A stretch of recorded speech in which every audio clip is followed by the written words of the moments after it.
This session is being recorded. I'll also share my screen. Let me know if you are not able to see it. So this is where we left last time. We looked at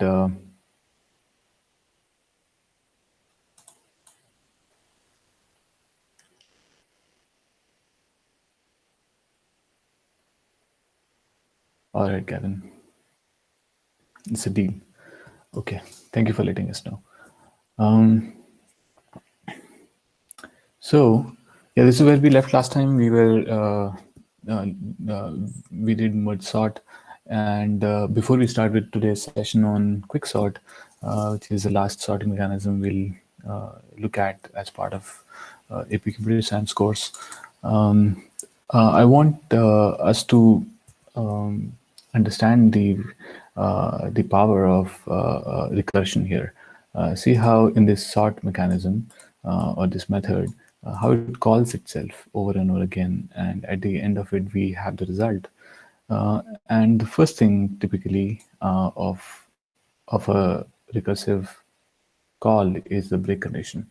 When do you want this recursion to end? Because technically it'll just keep calling itself, and last time we did see a few of us got Stack Overflow errors because every time the method calls itself, it saves its previous state into the stack, and then if it keeps calling itself multiple times, eventually the stack memory is going to run out.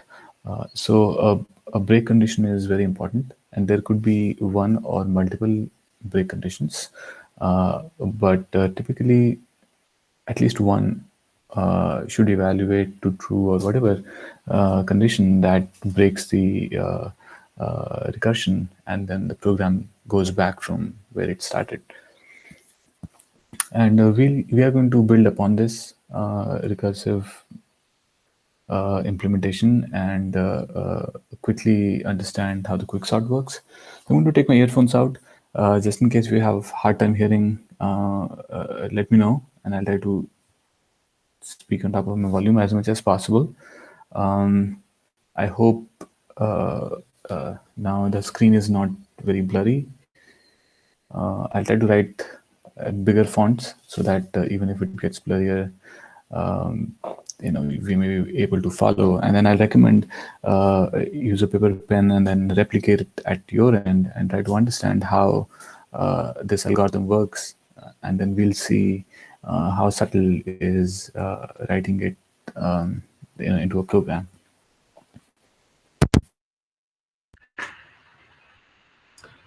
Right. Any questions before we start? All right. No questions. So let's start with today's session on quicksort. So I'll use the same array that we had last time for merge sort, and we'll try to sort it using quicksort, and then we compare both merge sort and quicksort. Why should we use one over the other, and when should we use it? All right, and then we may have some question answers. So pay attention. So the whole idea of writing these algorithms and understanding how they work is not because we should memorize them, or they may be asked in AP coursework or somewhere else, but it is to understand how simple are the solutions to complex problems, provided we kind of spend enough time at it, and then we question our implementation and think, can we do any better? So we started with bubble sort, and then we realized it's too expensive, n-squared complexity. We looked at selection sort, which is kind of same as bubble sort in a way. And then we asked the question, can we do any better? And then we realized, yeah, we can do a little better, is by introducing insertion sort. Well, the complexity remains the same, but if it is an online data, which is if you're getting stream of data rather than a predefined array like such, then insertion sort may perform much better than bubble sort and selection sort. And then we asked ourselves question again is, can we do any better than that? For the longest time in the history, these three mechanisms were used for sorting, and then fairly recently, merge sort came into picture, wherein it's a very simple, subtle idea to break down a big problem of sorting into smaller subproblems and solve those subproblems till we have the final solution. And then the question again we ask is, can we do better? In this case, the answer is yes, we can do better. And quicksort is a better solution. Well, it doesn't apply to all cases, but in general, a better solution. And this was so our array is a 6-element array with first element is 14, 37, 0, 90, 72, and 5. Now, before we start understanding quicksort, let's see how the sorted um, array will look like. And the question here is, uh, the first element is 14, and we need to find out where should this 14 end up in the final sorted array, right? So let's say if this array was sorted, how would it look like? So first element will become 0, second will be 5, third will be 14, fourth will be 37, fifth will be 72, and 90, right? So this is our starting array, and this is how it will look like when it is sorted. So we see that the element in the unsorted array at 0th index, which is 14, will essentially end up at index 2 in the sorted array. Right? So this is the idea behind the quicksort: is you pick up an element and then you go through the array in a way that at the end of inspecting all the elements of the array, you will land the starting element at its right place. And when the starting element is at right place, everything to the left of it is smaller than the element. Everything to the right of it is larger. So to summarize, we start with an unsorted array. We pick up the first element, and we try to put that element in the array at a place wherein everything to its left is smaller and everything to the right is larger. And we keep repeating this, and at the end we'll have our array sorted. So that's the idea behind it. It's not very intuitive, must have taken a lot of effort to finally crack this, but now we all know it. So let's try to run that algorithm through this example. So we'll pick the first element and we'll call it pivot.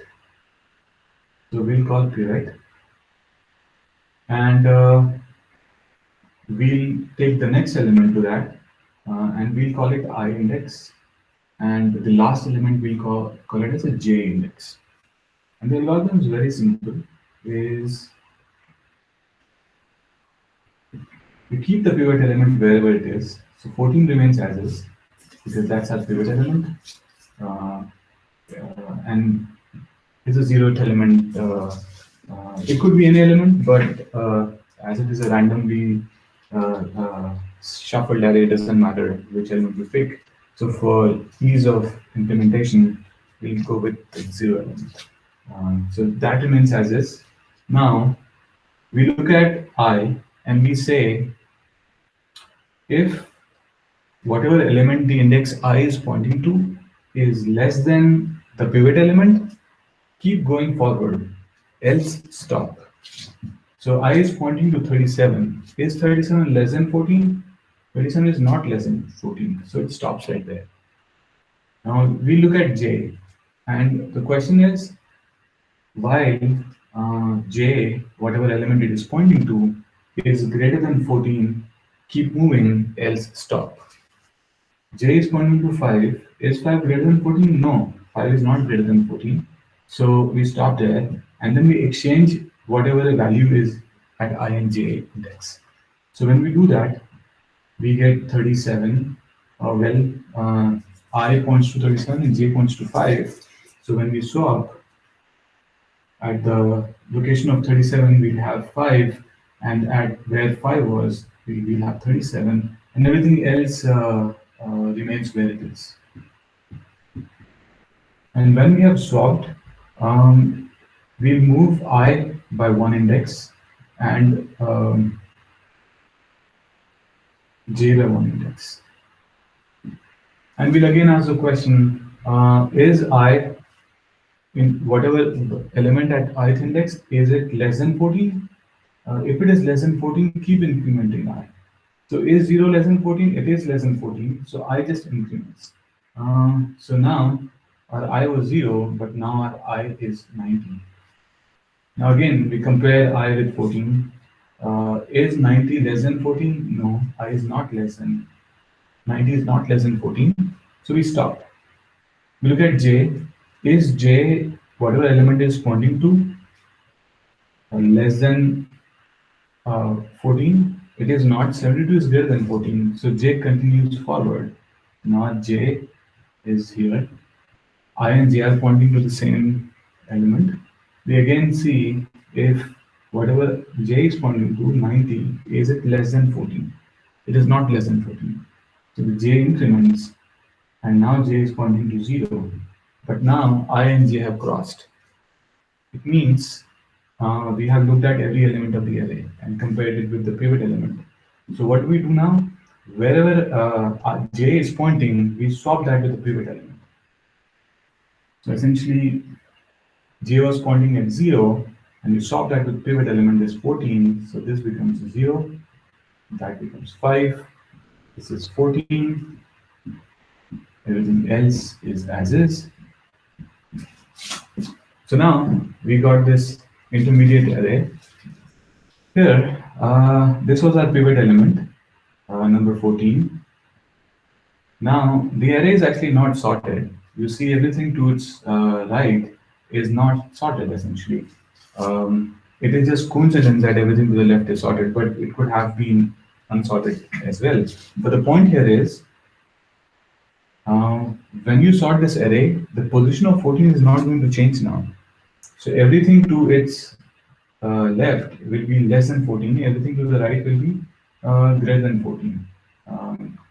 So what we have done is, by comparing each element of the array with pivot element, we have partitioned the whole array into two parts. One part, all the elements less than the pivot. Other part is all elements greater than the pivot, right? Any questions so far? All right, so no questions.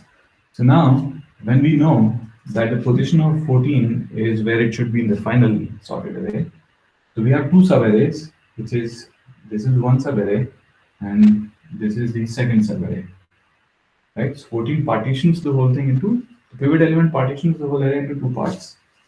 What we'll do is we'll sort one subarray, and we'll come back and sort the second subarray, and we'll have the whole array sorted. So now, if we look at subarray 0 and 5, we'll take the first element as a pivot element, which is 0. Our I is the element next to pivot, and our j is the last element in the subarray, which happens to be the same element in this case. The question is I whatever element at ith index, is it less than 0? If it is, then keep incrementing I, but in this case it's 5, it's not less than 0, so I remains wherever it is.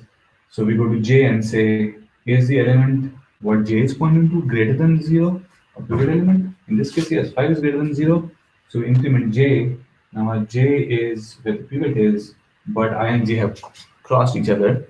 It means we have looked at every element of the subarray. So we swap whatever is at pivot with j. In this case, 0 is going to be swapped with itself, so no change.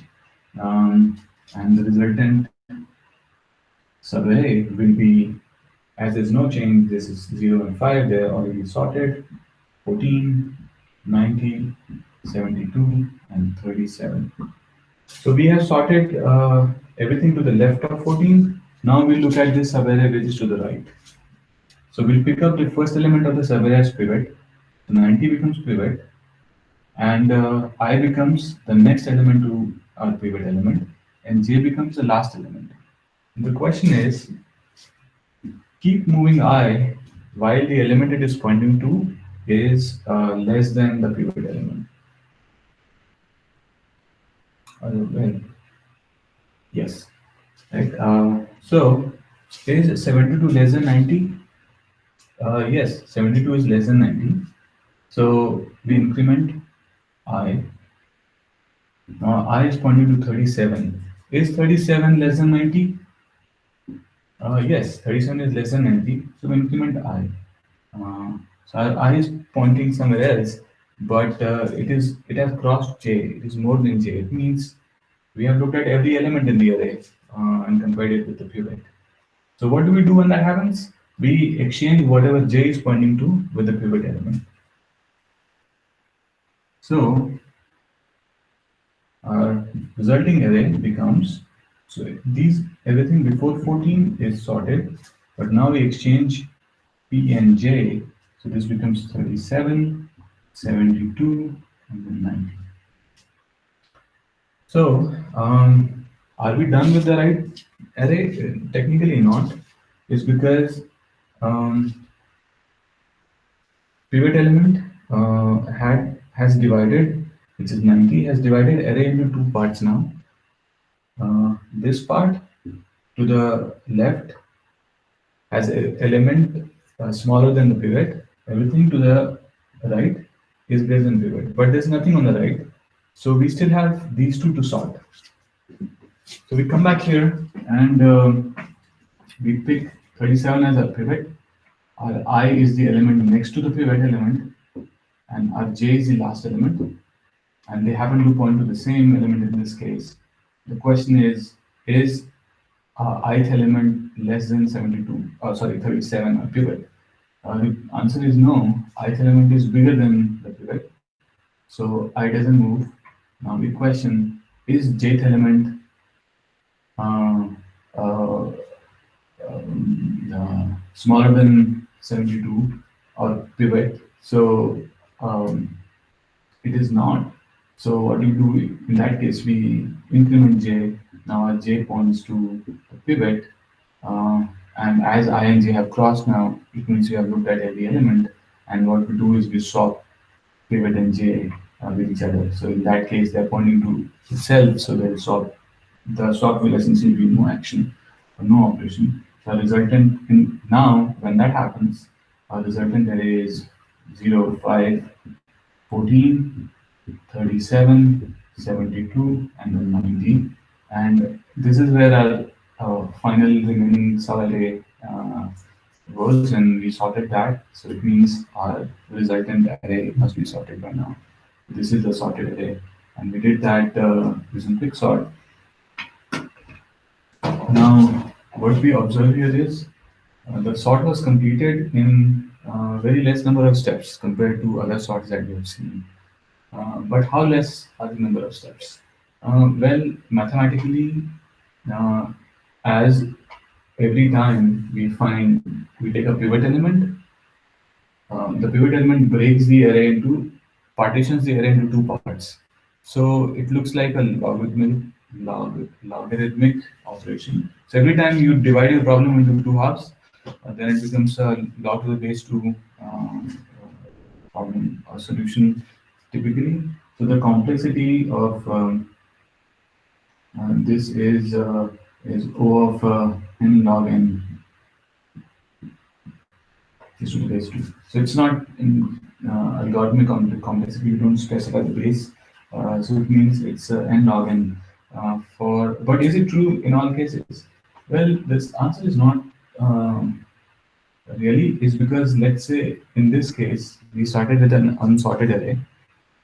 But if we would have started with a sorted array, we would have realized that quicksort performs really poor when the array is already sorted. It's technically n square, it just becomes a bubble sort. So there's a catch to that. But how often does that happen? It happens very rarely. It's like once in crazy billion combinations that you'll end up in an array which is already sorted, unless intentionally done. So to avoid that problem, typically when people write quicksort, they first randomly sort the input array.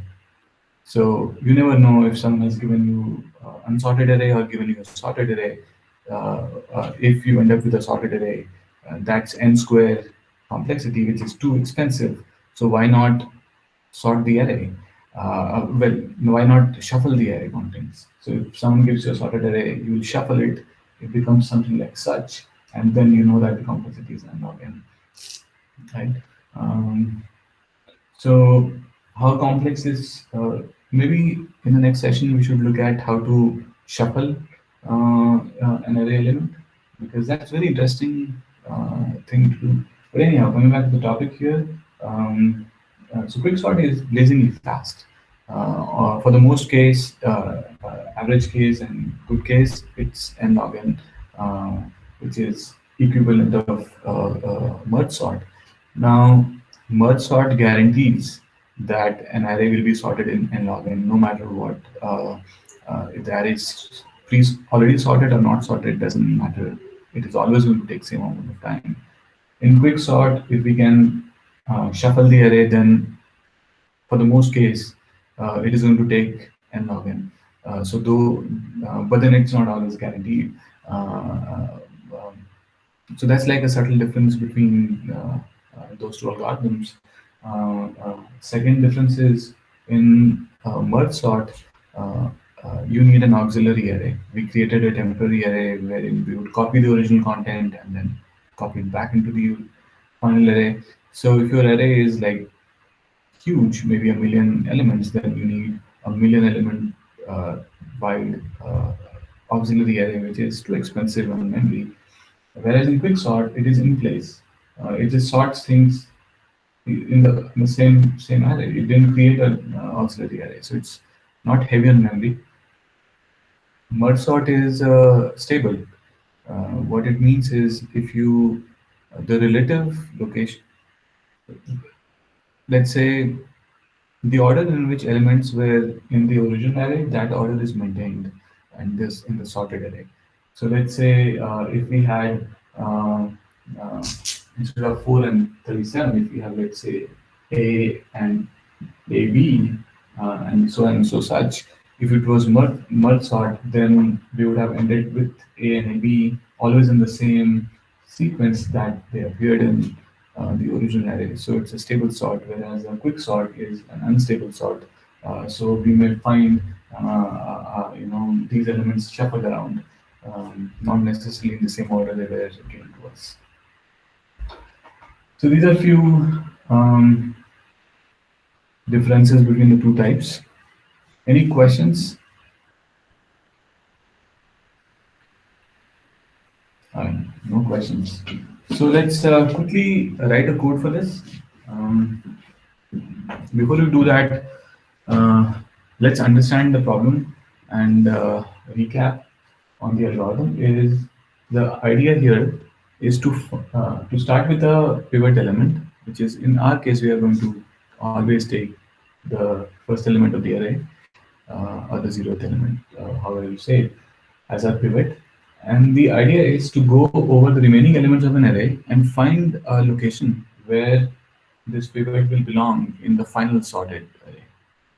So the moment you find that index, from that index, everything to the right, everything to the left will be smaller than the pivot.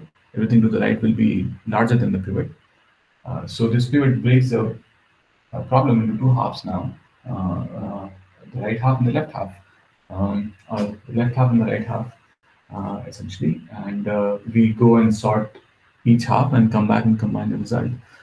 So this is an indication of using recursion here, which is every time we find the right place of a pivot, we break the problem into two halves. We go and solve one half, we go and solve the other half, right?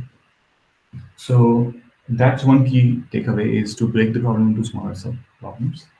Secondly, what does a pivot do? At the end, it partitions the array. So all this process of comparing I and j index elements with the pivot is to find where to partition the array. right? So there are two operations here. One is sorting, and the other is partitioning, right? So in our code, we'll try to implement it in a way that we have talked here. Is we'll have a mechanism to sort, and we'll have a mechanism to partition, right? So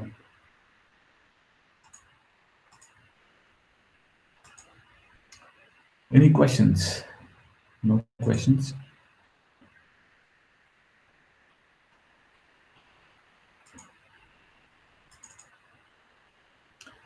Okay. When no questions, let's start writing our code for quicksort. Uh, in in my project, in your project, essentially, uh, go to a package where you have the previous sorting mechanisms. In my case, it's under package ARR. Uh, go to new, create a Java class, and let's call it quicksort.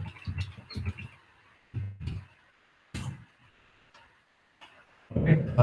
So what will quicksort do? It will sort a given array. So we'll say we'll have a method. We'll create a static method. We need to create an instance of this class for that. So we'll say static void, and we'll say the name of method is sort. And what will it sort? It will sort an array of comparables. With an array of comparables, we'll call it data, and then it will sort it for you. Right? That's a simple interface. Can you zoom in a little bit more?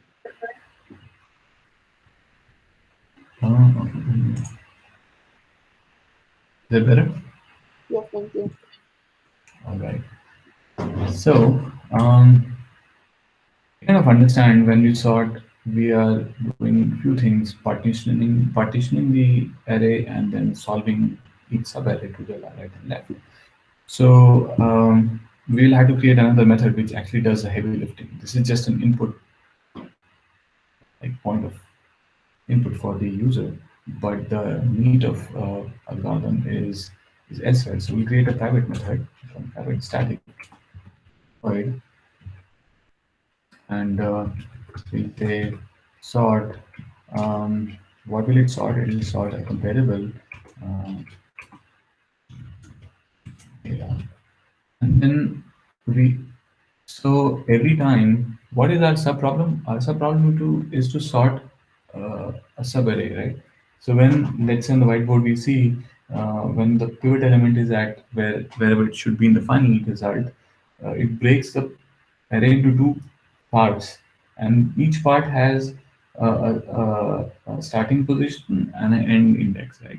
So even on the right side, you will see the right part of the array has a starting index and an end index. So that's why in our recursion, that's a good indication to have it as parameters. Give us the array, and then what are the two indexes between which we need to solve. So we'll say int low is the lower bound, and we'll say int high is the higher bound of the array, right? So that's kind of a way to understand what parameters should this take. If a lot of times we don't know how many parameters to take from user, so you can start writing the code, and eventually you'll realize what are things you need to finish it, and that comes as another parameter. Now, as we know that we're going to use recursion. So first we need to find out what is the break condition. When should the recursion break and return back? So recursion breaks is when j crosses I, the index j becomes greater than index I. It means both have crossed, and that point, every element of the array has been inspected. So there's nothing left to look at. We have already looked at everything, and they both have crossed. So when that happens, then the recursion should stop. We say if the high index is less than or equal to the low index, then return. We looked at every element. We don't need to go any further, so we return. Right? Now, where do we return to?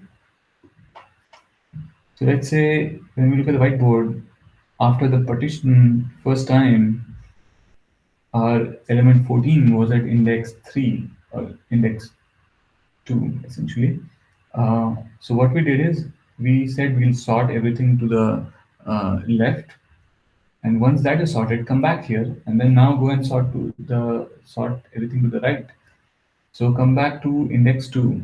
So when we partition at when our partition element is at index 2, go and sort everything between 0 and 1, come back and then sort everything between 3 and 5, right?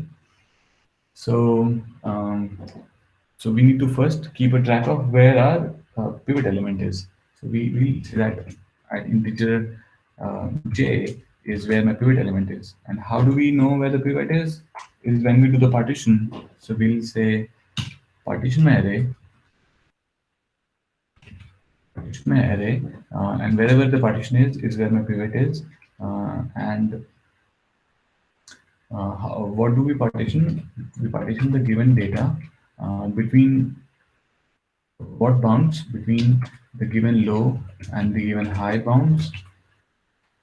Okay. So let's say when the array was not sorted, we were saying partition this whole array between 0 and 5.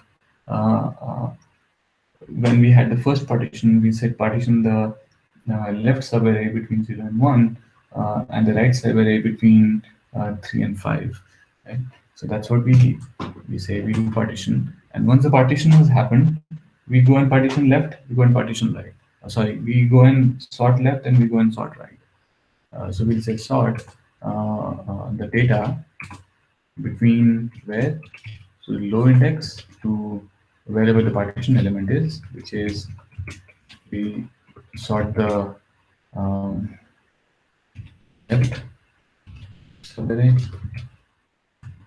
and then once that is done, then we sort the right subarray. So where does right subarray start at? Wherever the partition element is, index +1 to that, and high. This is to sort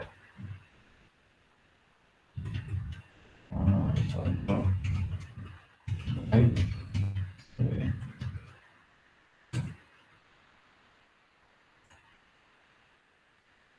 All right. Now, what the code complains about is it doesn't know where the partition is. So we'll write a method for that, and we'll tell it how to do a partition. We'll say static void, and we call it partition. And what it takes a comparable array for data, and it will partition it starting at index low and index high.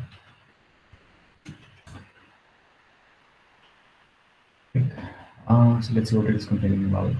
Oh, it says required type is integer, but we are providing a void, so this should be an integer to return the index where our partition is. Right? That fixes that red underlining. Now we'll build the logic of how do we partition. So we'll save our low and high indexes into int I. Let's call it low. We have int j. Let's let high +1. We'll come back to why we need +1 here. Actually, we really don't need it. It just makes writing the code simpler. And what we say is, so when whatever I is pointing to, if that element is greater than the pivot element, stop. Don't move I. But if the element that I is pointing to is less than the pivot element, then keep incrementing I. Just keep incrementing it. Right? That's one. Secondly, when we look at J, if J is pointing to an element less than the pivot element, then stop. Don't move J. But if J is pointing to an element which is greater than the pivot element, keep decrementing J. So at the end, wherever I and J have stopped, we go and swap their positions and then keep doing that unless both I and J have crossed their indices, right? So which means we don't know when I and j will exactly cross each other. So we can't. It's difficult to. It's not difficult, but it's kind of there is easier way to write a loop here. And one of the use case for a while loop is when we don't know when the break condition is, and in this case, while is a better choice. Same can be done with for loop, but then while makes it easier. So we say while true, we just keep going unless certain conditions happen. So while uh, uh, so we had last session we wrote this one method in array utils which compares um, compares to comparables. So we say while whatever element I is pointing to is less than the pivot element, right? Sorry, yeah.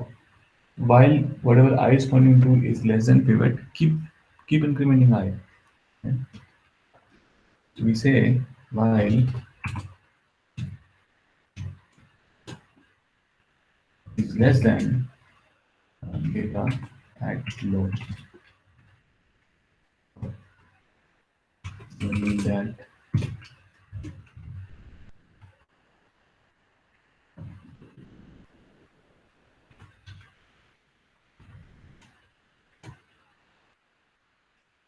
right? What it's saying is every time we take the zeroth index or the first element of the array as a pivot, so whatever the low is pointing to, if element at that index, uh, uh,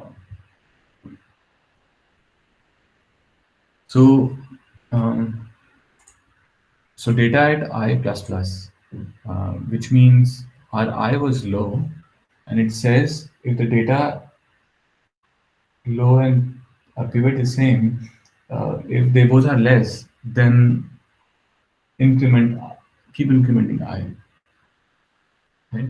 Uh, so in that case, what this will there's a bug here is we need to first increment the I because if we don't, then our I and P will be same, and this condition will fail, um, and our I will be stuck here. So what we need to do is we need to compare the pivot, which is the low index, with uh, I plus one.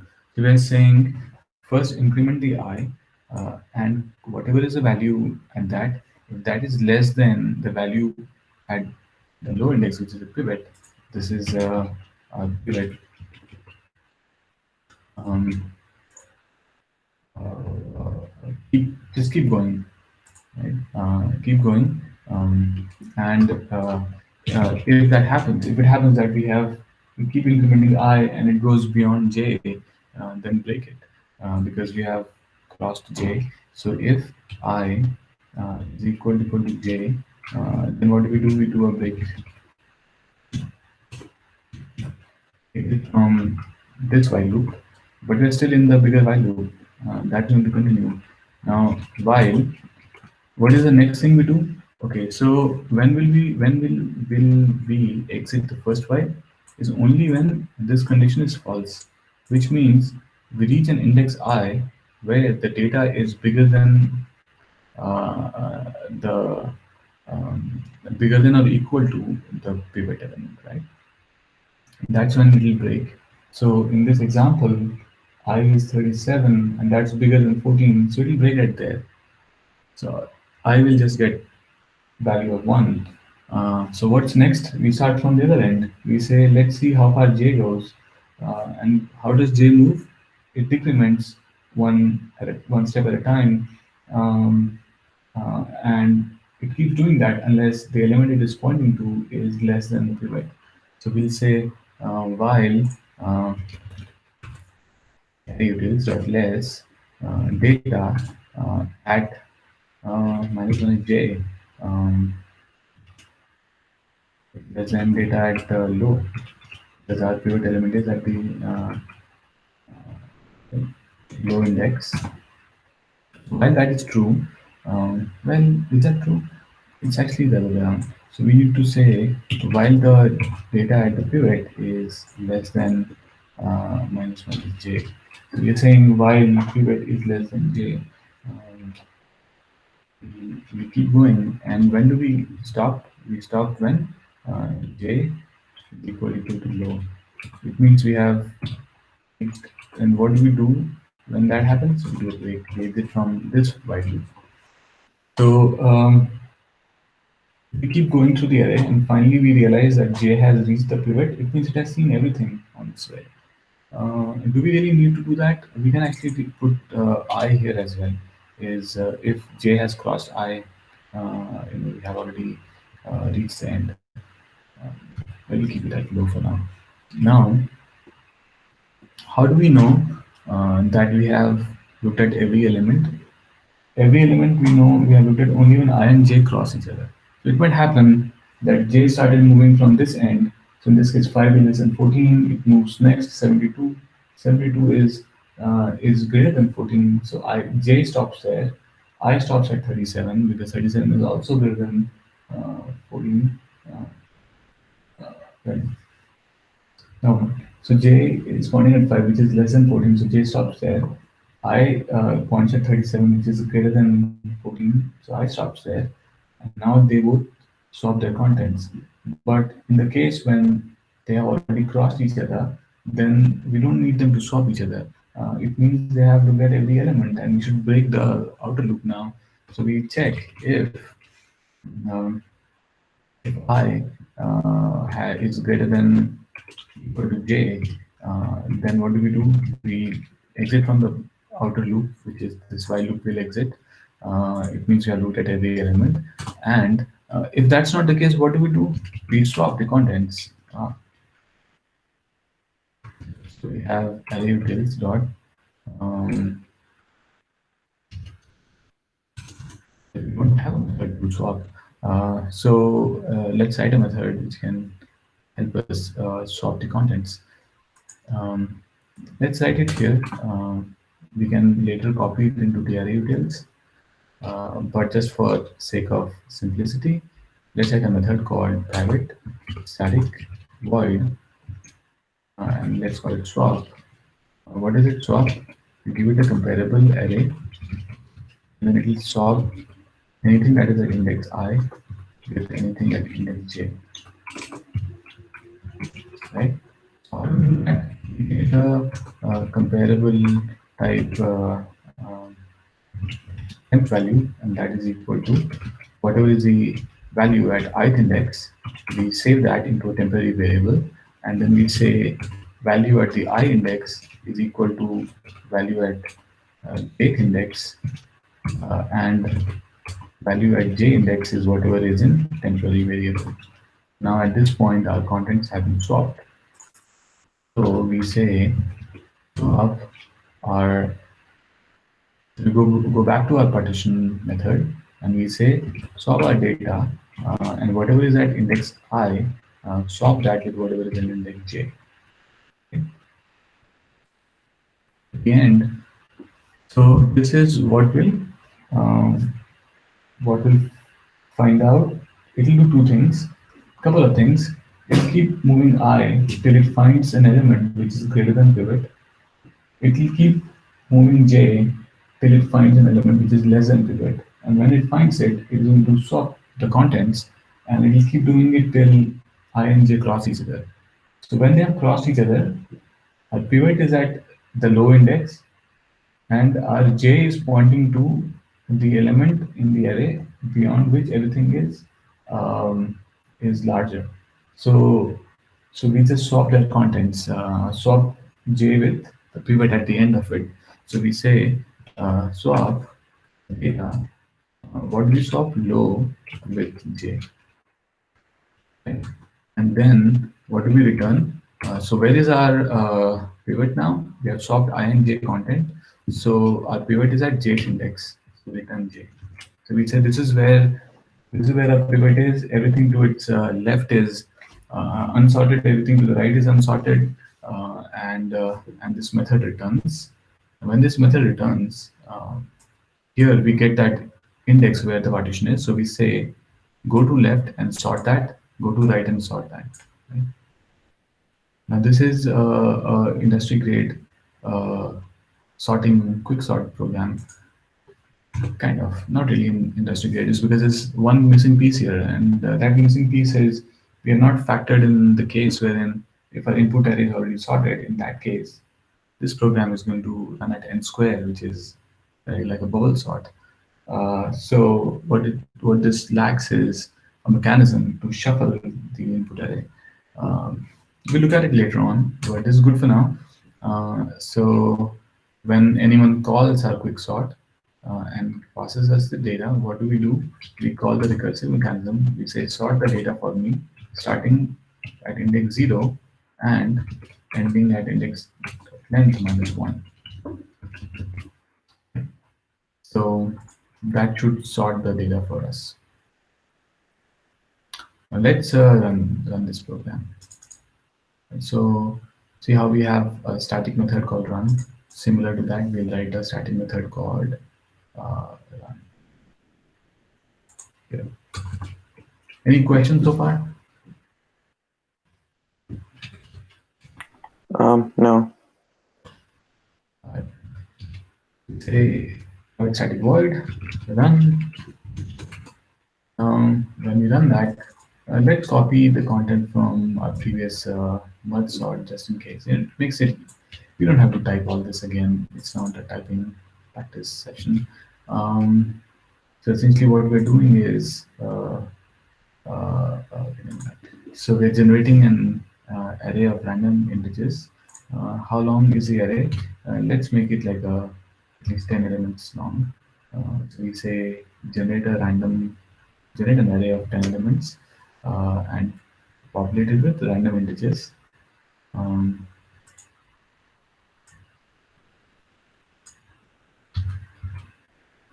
Before sorting, let's print what we are going to sort, and then we say sort, and then we pass the data.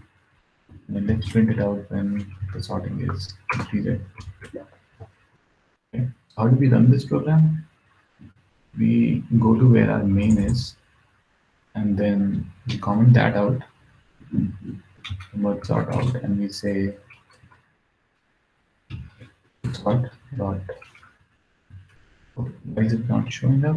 It's because it's private. So let's make it public. So now we can call it.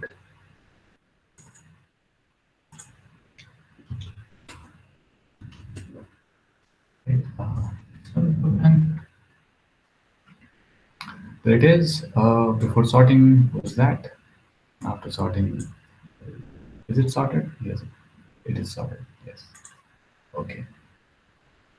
So that's a quick sort.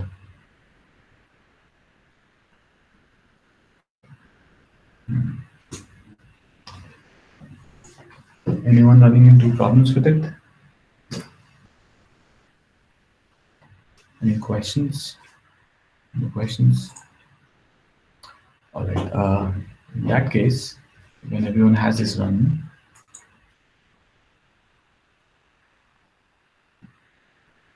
let's. I don't think mine's sorted. I think I might have missed something. Okay. Do you want to share a screen real quick? Yeah.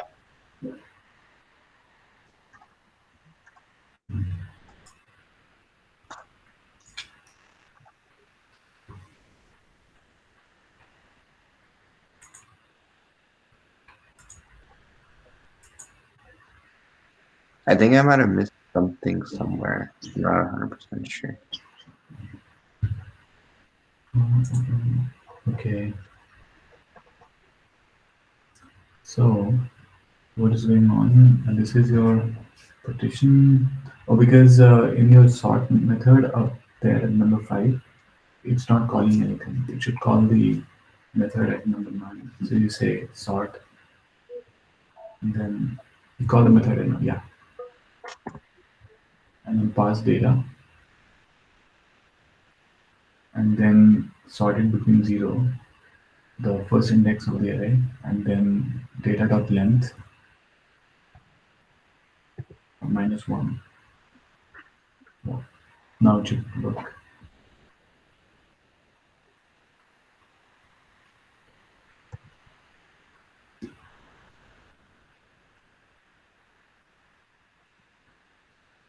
Yeah, it works now. Okay, cool.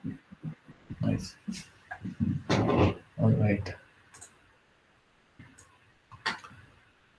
I think it will be a fun exercise for all of you to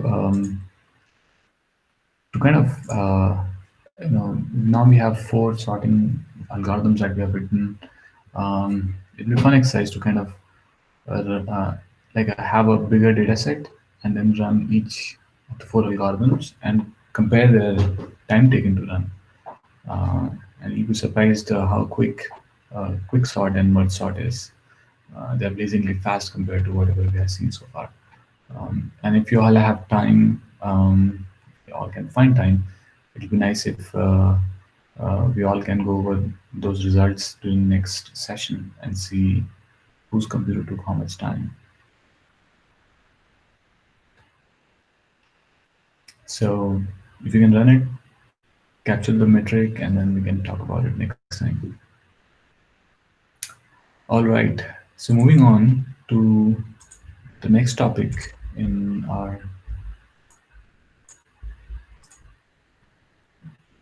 curriculum is okay, is Arraylist.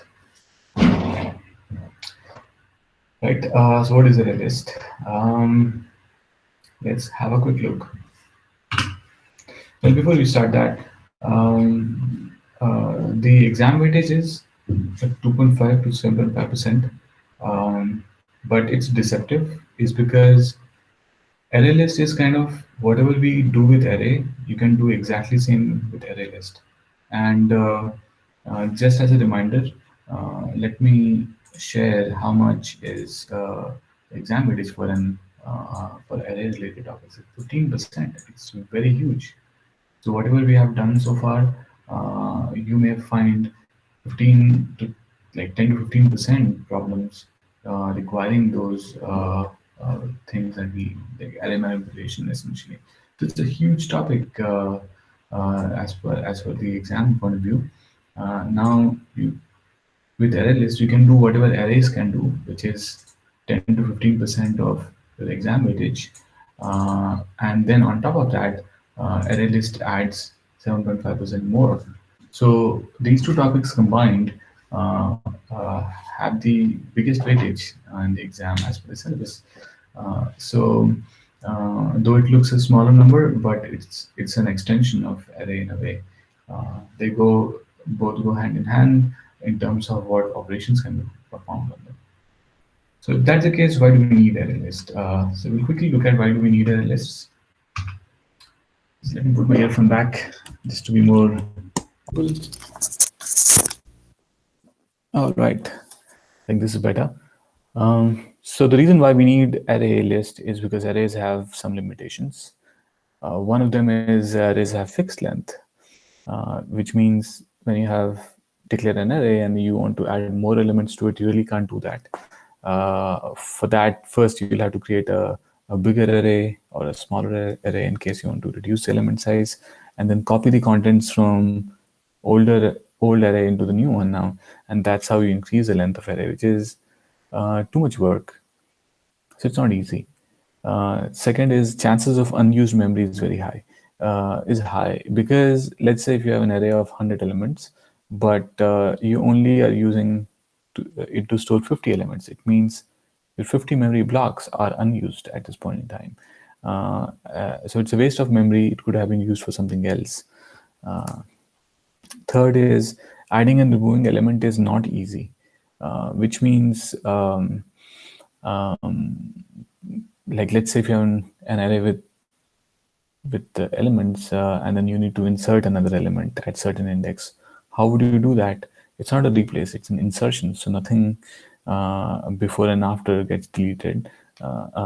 So what you do is you copy every element after where you want to insert the element, one index to its right, and then that will create one spot, and that's where you insert a new element. Similarly, when you delete an element, you will have to move everything one step to the left to fill that one deleted spot.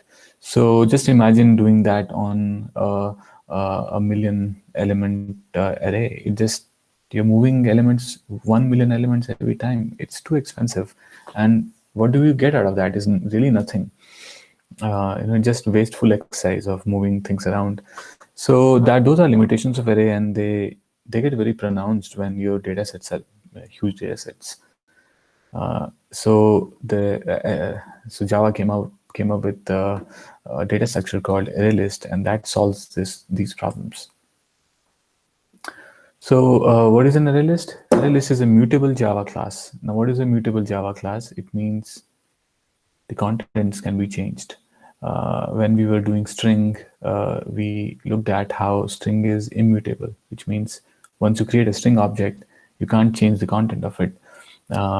If you change the string in the object, it'll result in creating a new string object. Java may destroy the old one, but it is not going to reuse the old object. So when an object once created cannot be changed, the contents cannot be changed, they are called immutable classes or objects. But ArrayList is mutable, which means the contents of ArrayList can change.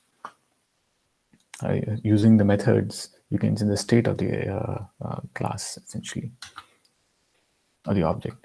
ArrayList allows adding and removing items. So this was one of the biggest problem in array, is adding and removing was a problem. ArrayList solves it. Arraylist implements a list interface. So what it means is, this brings us back to the OOPS concept of inheritance. When one class inherits from the parent class, it inherits all the protected and public implementations. Now, in this case, ArrayList inherits from list interface, which means whatever methods list has, ArrayList supports all of that. On top of it, ArrayList has its own methods that it introduces.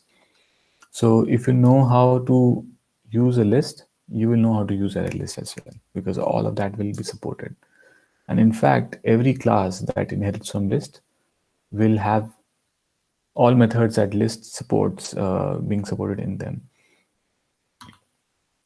ArrayList declaration and instantiation. So how do we declare an ArrayList? So ArrayList is declared in such a way wherein the E between those arrow brackets is a placeholder for type. It means that E will be replaced by any type of object you want to store in it. If it is an ArrayList of string, then that E will become a string.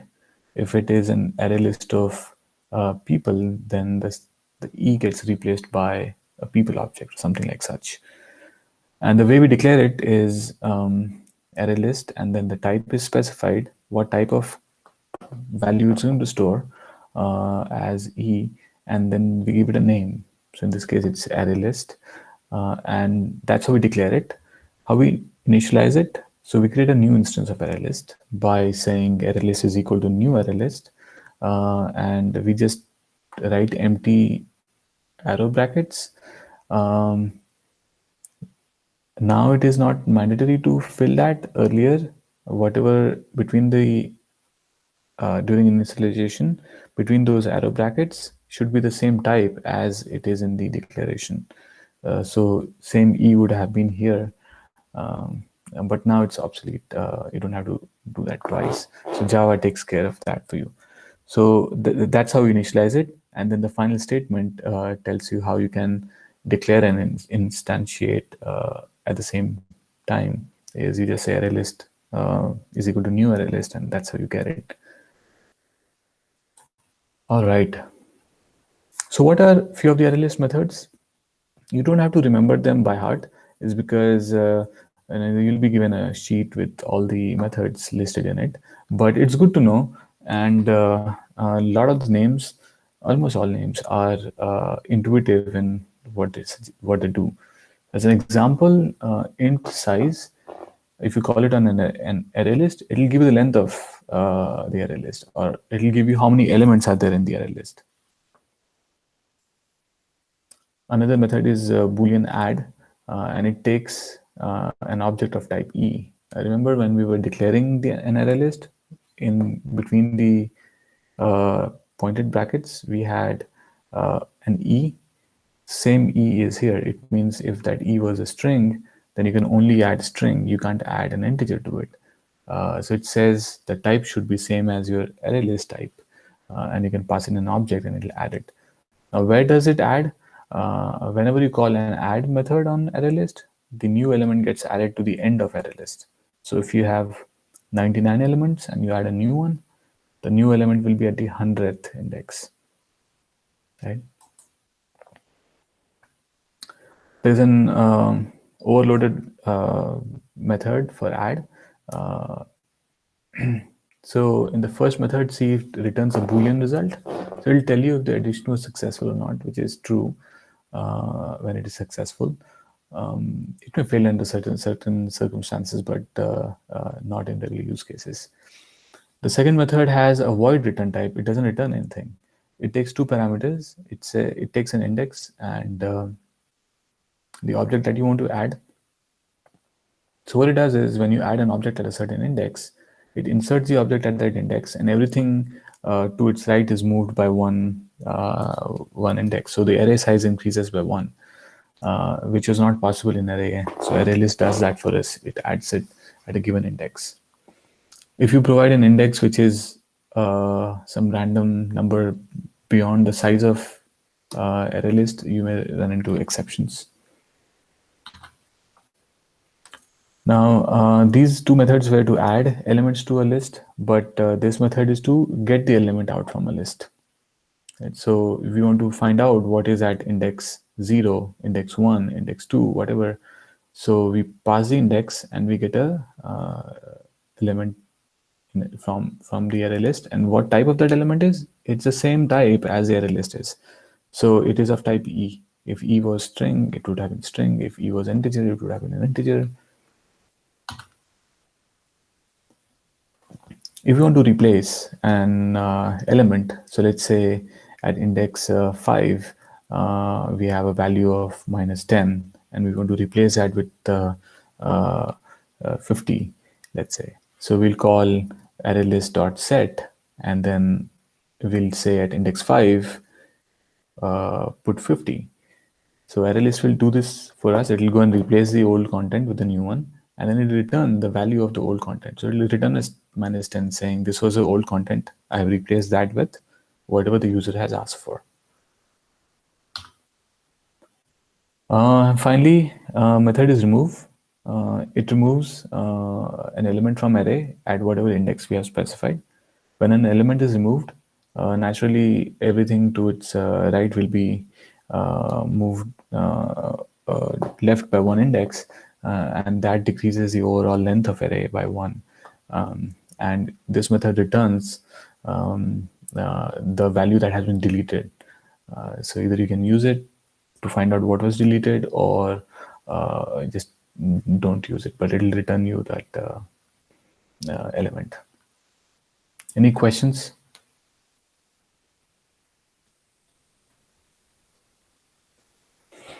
No questions. So why is there no question? You all understood everything so far, or did not understand anything at all?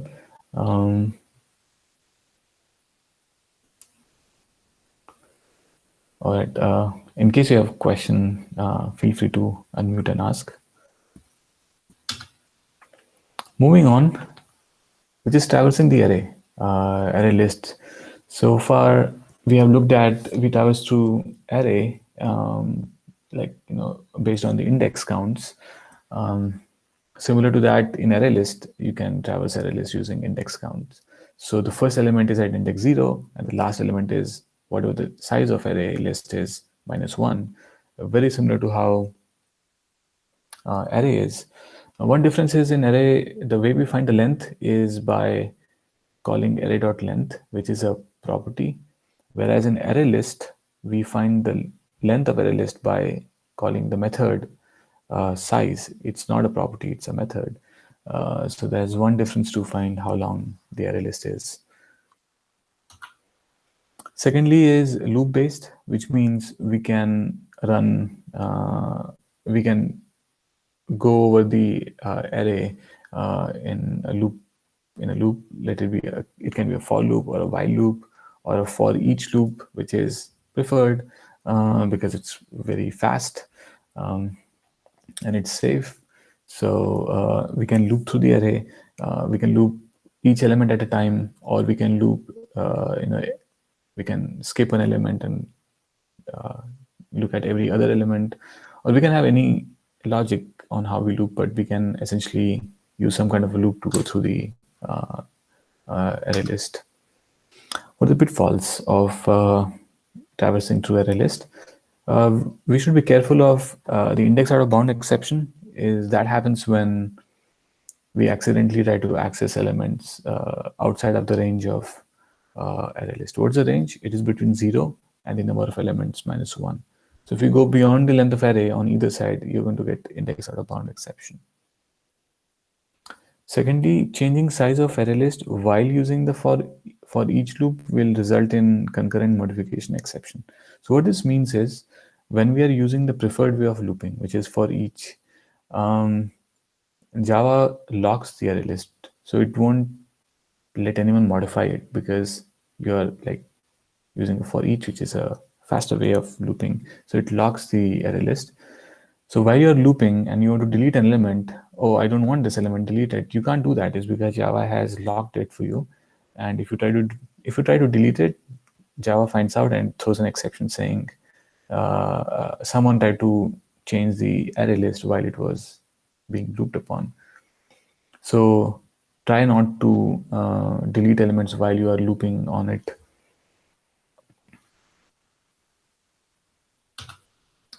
All right, time for fun quiz. So get ready. I'm randomly going to pick participants from today's session and ask questions. So what will print? What will this print when the following code executes? So we have a list 1, which is of type string, and see how it is type list, but we do a new array list. The only reason why we can do that is array list is a list. There's a inheritance here, so it's is a relationship. So when array list is a list, then you can have a type as list. But what it says is you have an array list of type string, so it can hold string elements in it, and it has it has these operations, and then at the end we print the content of list. So what will be an output, right? We'll start with Zain. Do you want to guess what the output will be?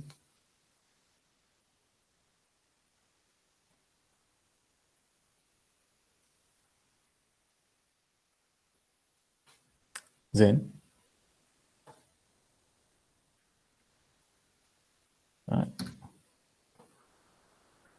What's going on?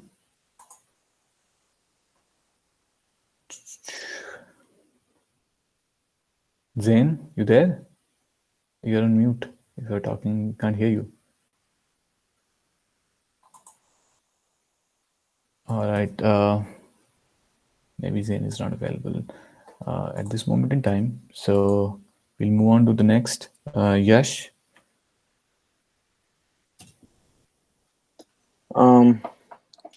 What will be the output printed? Would it be B? B is, and why will it be B? Because it's adding Anaya, Layla, Sherry. Actually, one second. I think it's going to be C, actually. All right. That's right. And why is that? Because it adds Anaya, Layla, and Sherry before, but then it replaces Layla, which is at index 1, with Destiny, and then it replaces Destiny with Sarah. Well, that's not right, actually. Anyone else has a different pick? Yes, think about it. Look at the Oh, instructions again. You're missing a critical operation there. Yeah, when I was first looking at it, I wasn't sure because it said list for Sherry. I mean, for Destiny, it says set, but for the Sarah, it says add. So I wasn't Mhm. really sure like which one it would be. Like if they would replace or would it add it like that? I think it might be D then, or is it still? yeah, yeah. Yeah, it's D. Yeah. That's right. And why is it D? Is because the list has three names first: the Anaya, Layla, and Sherry. And then we go back and replace Layla with Destiny. So now the list is Anaya, Destiny, and Sherry. And then now we go and insert Sarah at 1. So everything at index 1 and beyond gets pushed further down. And Sarah becomes the index 1 element. So D is what we'll end up with. Right? Yeah, I guess. Yeah. All right. So yeah, be careful of these method calls. How set replaces while add just inserts the new element and moves everything remaining to the right. So Destiny and Sherry gets pushed to the right. Next question: what will it print when the following code executes? We have a list here of integer type, and we add integer 1, 2, and 3, and then we remove at index 2. So what will be the output? Parashar, do you want to answer this question? Yeah. Wouldn't it just be C12? Yeah, it'll be C12 is because array list is 0 index based. So when we say remove 2, it's so integer 1 is at index 0, 2 is at index 2, and 3 is at, well, 1 is at index 0, 2 is at index 1, and 3 is at index 2. And we say remove whatever is at index 2, so we're removing 3. So it had just two elements at this point, 1 and 2. All right, moving on. More fun quiz. Which of the following best describes the behavior of process 1 and process 2 shown below? So process 1 is a method which returns an integer list, which is an array list of integers essentially, whereas process 2 also returns an array list. So the ask is between A through E, which one describes these two operations the best? Spend 30 seconds looking at it and uh, and then vote for your answers.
All right, time up. So, Hallie, what is your vote? I vote for number C. Two methods produce different results, and process 1 is faster than process 2. So, why would you pick C? Honestly, I don't know, but like I have a feeling like that process 2, because it's like in the sum list dot add, like, and it says like K, comma K, like you're. Honestly, I don't know. I just kind of took a guess because I'm like. Okay. Well, the good news is you kind of identified the difference between the two, and that's a critical difference. We'll come back to it, so hold on to your thought. Gavin, what's your pick?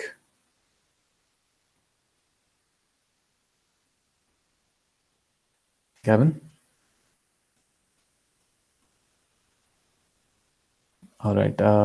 Yash, what's your pick? I feel like it's gonna be C. You feel like C? Okay. So we have 2C. Parashar? I was thinking that they're pretty similar, but then process one is faster. I wasn't really sure because of the 2Ks. I didn't really understand what that meant. So you're confused about the question? No. In the second process, in process 2, it says sumlist.add k comma k. I didn't know what the k was supposed to be, like the second k. Okay. Okay, fair enough. So looks like we all have a similar hunch. We suspect there's something wrong with that add k comma k. That's where that's the smoke. The fire must be there, right? So at least we have a common vote on it. Where the problem could be or where the difference is. Zain, do you have a pick before we? Yeah. Okay, what is I that? think it's A. A. And why do you think it's A? Because they both produce the same thing, and I'm just kind of assuming process one's faster because it only has the one input instead of two, so it probably has to do like less calculation and stuff. It might be E either, but yeah, A and E are very close. So it's a very fun exercise. See how interesting it is. What will okay? So what's happening at? Let's talk about what is happening at the add k comma k. Why do we have suspicion there? Just because it takes an extra parameter? What it is doing? What does add k comma k mean? It means we are telling Java that in that array list, go to the index k and then replace whatever is the value there with k. So remember, add had a overridden method. Either when you insert something, when you say in the first case, when you call add with just 1k, you're adding whatever the k is to the end of the list, right? So when the sum list is empty, and then now you go in the loop and you say your k is 0, so you add 0, and then you increment k, and k is 1, you add 1, so 1 gets added after 0, and you keep doing that till n, and so now the nth element gets inserted at the very end of the array list, right? Very straightforward.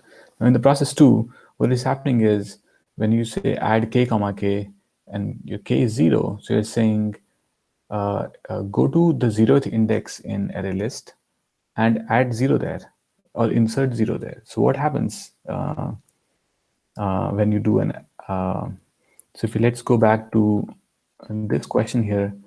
Look at the first question and the last name is Sarah. What it is doing when we say add 1 comma Sarah, right? So if you look at the list, first three names are Anaya, Leila, Sherry, and then we say go to index 1 and replace that with Destiny. So Leila gets replaced by Destiny, and now we say add at index 1 Sarah. So what it does is it goes and adds Sarah at index 1 and it pushes everything else to the left by 1 index, right? So when we call an add with 2 parameters, it is doing 2 operations. One is it is inserting the element in the array list at the given index, and second is it's moving everything to its right. So it moved Destiny and Sherry 1 index to its right because Sarah got inserted in the middle. So now when we come back to this question, it makes more sense here is because when we just call add with single k parameter, we are always adding to the end. There's one operation that we're doing, which is take the element, add to the array list. That's it. Whereas in the second process, We take the element k and we go to the index of k, and then we insert it there, which means now we're doing two operations. One is inserting k at the given index and then moving everything to the right following it. Now, which means we are doing multiple operations. So process 2 is slow. So we can conclude that because it's doing two operations for the same call versus first. Now, what exactly it is doing? It is, when you go in the loop, it says go to index 0 and put 0. Okay, the list is empty. So you go to index 0, there's nothing, you put 0 in there. Then it says go to index 1, k increments. Go to index 1, put 1. So we are inserting element at the value of the element is same as the index it belongs to. So the result will be same, but process 2 will be slower. It's because it does multiple things. Is it making more sense why A is the right answer?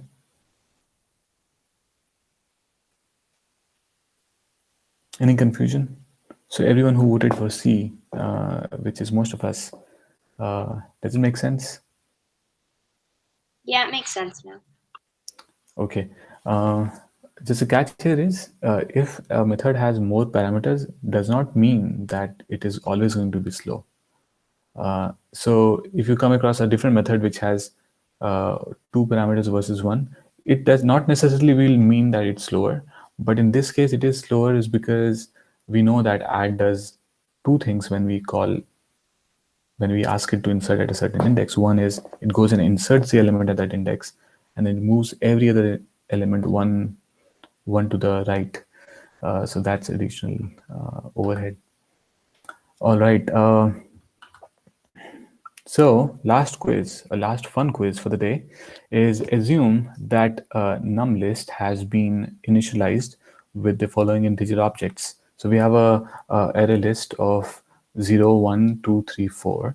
What is the value of num list after this mystery 5 method executes, right? So the program is here, which says you have a num list, which is a array list of integers, and then you call this mystery method and pass 5 as a parameter. So what will be the value in the array list once this method runs?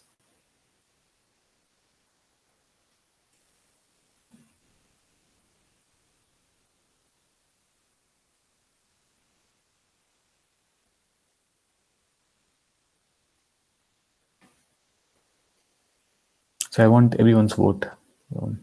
Take 30 seconds.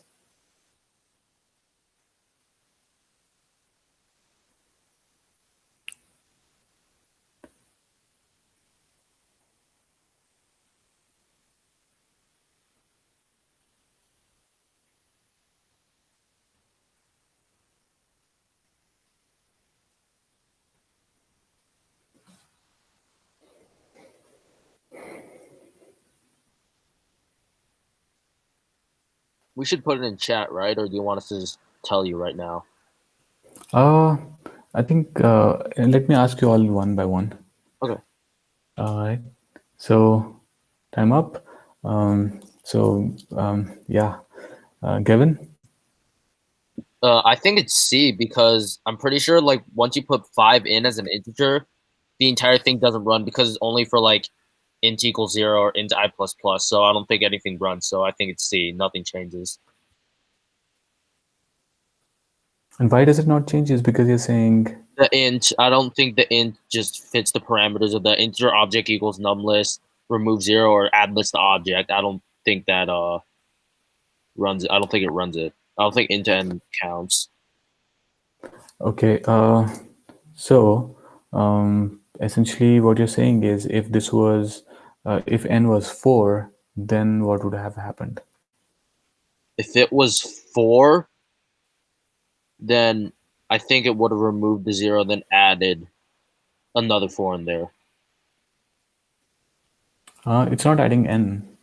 It's not adding n because like I see the number add list object, so I thought it would add it. Okay. So hold on to your thoughts and think about it while I go over what everyone else has picked. But that's an interesting call out. Hallie, what is your vote? I think it's C, but for a whole different reason. Okay. So basically, I think it's C because you plug in the n, so it's I equals 0, and then I is less than n, which is 5.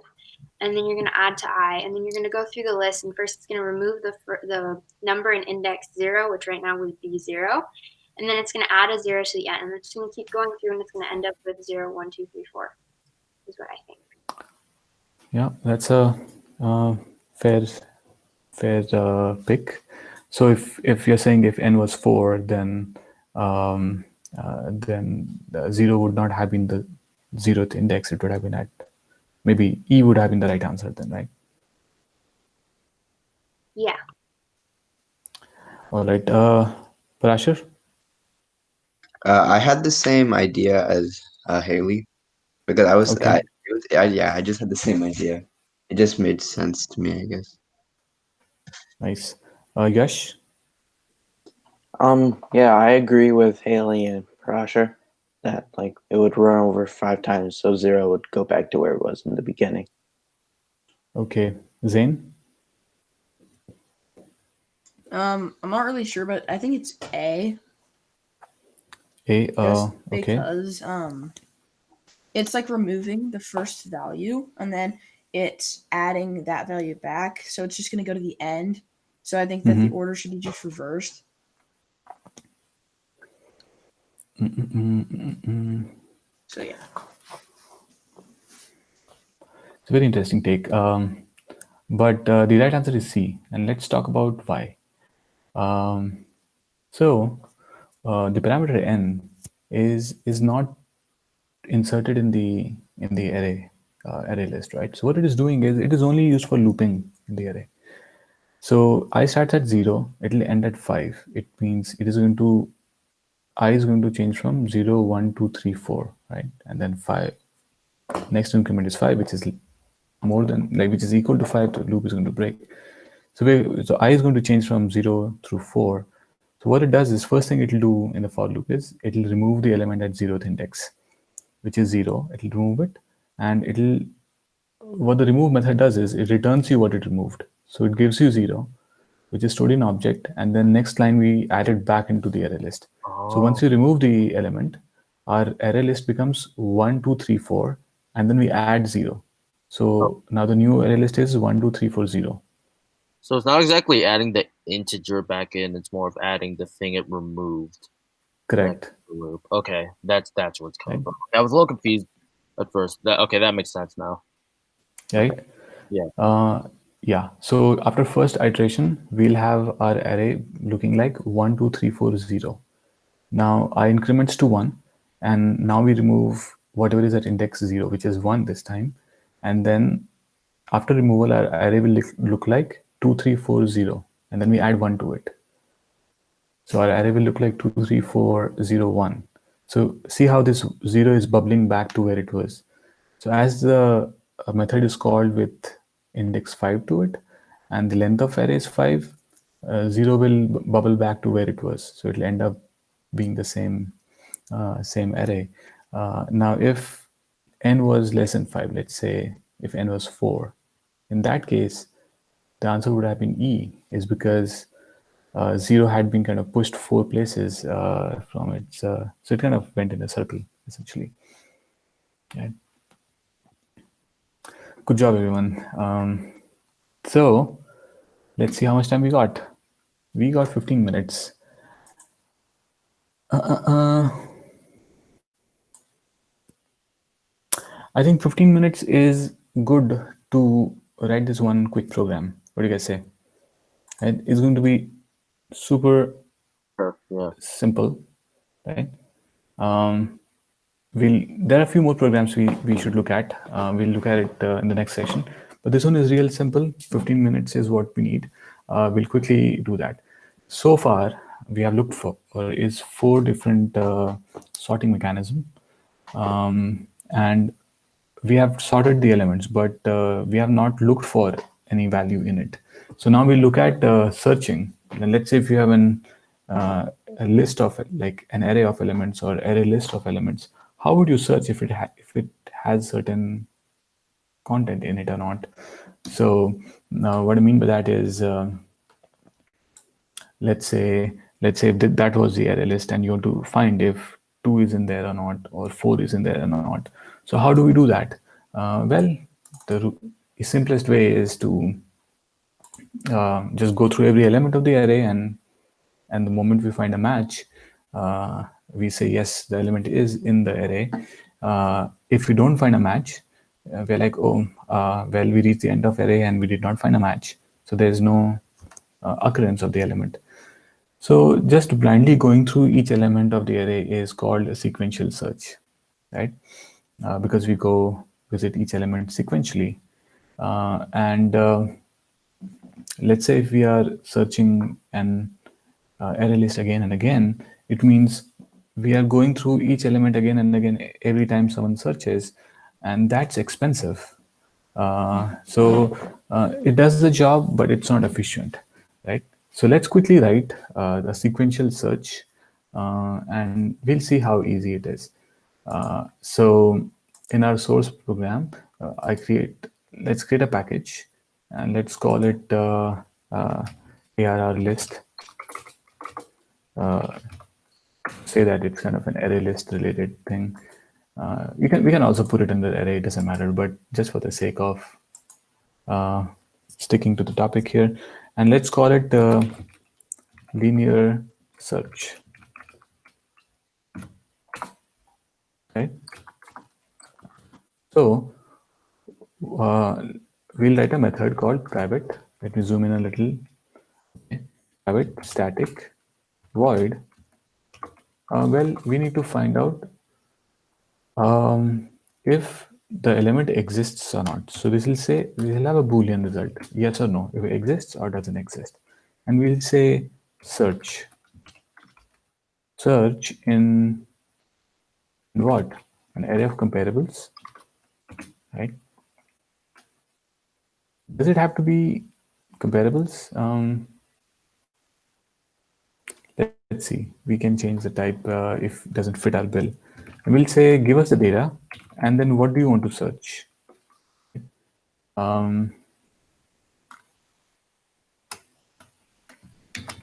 Let's say we say, oh, type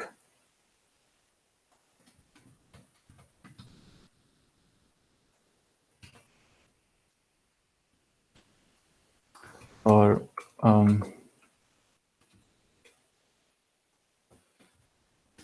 what do we do here?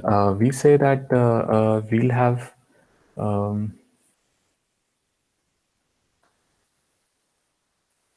actually we don't need that. This is array list, right? So we'll say with an array list, array list of what type? We'll say T type, right? Some type, it can be string, integer, whatever. You know what? I don't want to increase it, but this will just work fine. We'll just make it simple. We'll say we have a string type array list, and then in that array list, we need to find if a certain string exists or not, right? Simple as that. How do we do that? So we do a for, and we say we'll use a for each loop, right? Which is a faster version of for. We say string some value in data. So go through the data, which is the array list, and for each value in the array list, if value dot equals and whatever we are looking for, if that matches, if this is true, then return true, right? And if that value is not there, then the loop will exit once we have gone through every element, and then we say, okay, return false, right? This is how simple a search can be, right? So let's write a quick program. Let's make it a public static void none, right? And we'll say, we'll create a array list of strings, array list we'll say text string. We'll call it names, right? So we take that and we'll say is equal to, how do we declare an array list? We'll say new array list, and that's it. This is how we have declared it and initialized it. So now let's add some names to it. So names dot add, right? And then we'll say Naya is one name, names dot add. We'll say Leila is one name, and the names dot add. We'll say Cherry.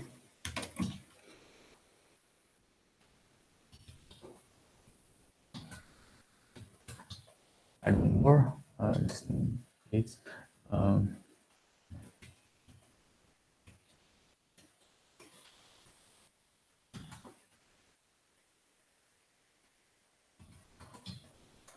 Add so we have a bunch of names here, right? Now we need to find if let's say Leila is in the list or not. So how do we do that? So we declare a variable string find if Leila exists or not, right? So we need to find if that exists in the list or not. We'll say system.out.println does what we are looking for exist in the list.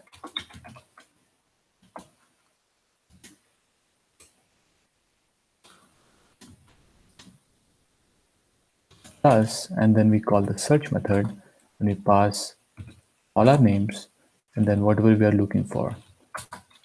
Okay, let's okay, so now we have a program and let's call it.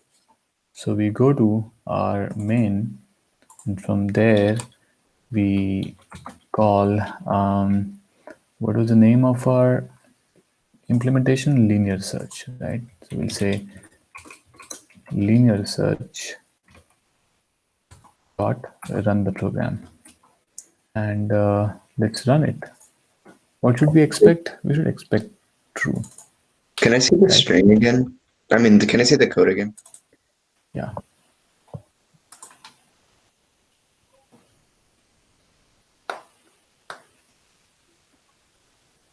I have an error under find for some reason.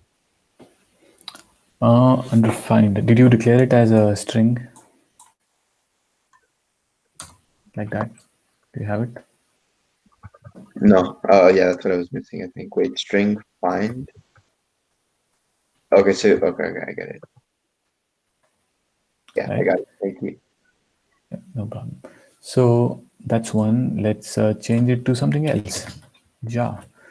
Is that in the list? Oh, well, it's not. It's false. So we have just, we kind of just implemented a very simplistic way in which things can be found in a list, in an array list, right? Which is just go through each element. But just imagine if you have so many names to find and your list is huge, let's say it's a DNA sequence, it's going to take forever to find things by just looking at every element and finding it. It's not efficient. And the question is, can we do any better? Right? That's, as a programmer, that's what we should think. Can we do any better than this? And in this case, the answer is yes, we can do much better. So what is the intuition of doing it much better, right? I have another error. Okay, what error do you have? Type in return true or type in return false. It doesn't like highlight in blue and it doesn't work in the code. Do you want to share the screen? Yeah.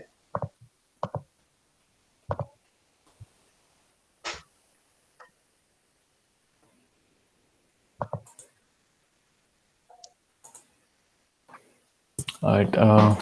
So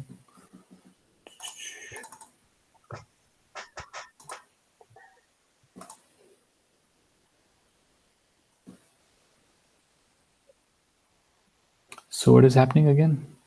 It doesn't return. Oh, it's not. Yeah, and it's not like doesn't return true Okay. or false. Scroll to the right, and because you're not calling the method, you're not calling it. So after exists in the list, see that print statement. Put a space. In your code, line number 24. See at the end where exists in the list, question mark. Put a space after the question mark, and then go to take your cursor beyond the double quotes, and then plus, and then now call the method search. So you were not calling the method. Okay. And pass the data, which is list of names. Yeah, in this case, it's no, it's a name, right? The array list, you called it names. Yeah. Names, yeah. And then whatever you want to find in it. So it's underlined, right? It says, Yeah. so take your mouse over that. It says 2 arguments were expected, but you have provided only 1. So the other argument is whatever you want to find. So after names, put a comma, and then that find variable, just type that, yeah. Now save it and run it.